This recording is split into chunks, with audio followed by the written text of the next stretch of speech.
Let's suppose that you were able every night to dream any dream you wanted to dream.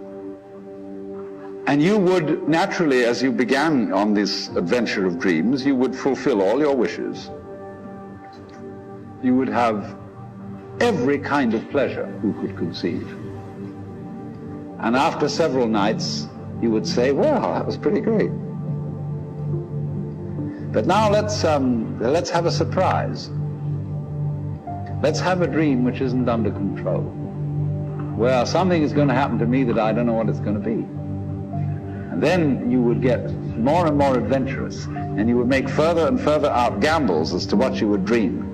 And finally, you would dream where you are now.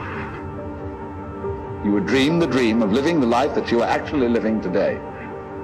That would be within the infinite multiplicity of choices you would have, of playing that you weren't God.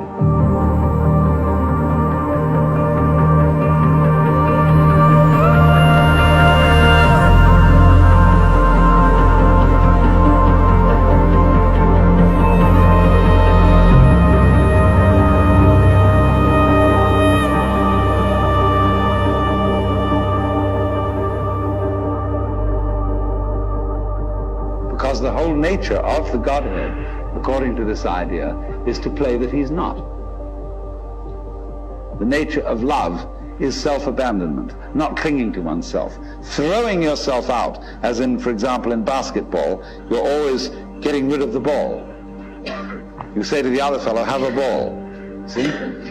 And that keeps things moving. That's the nature of life.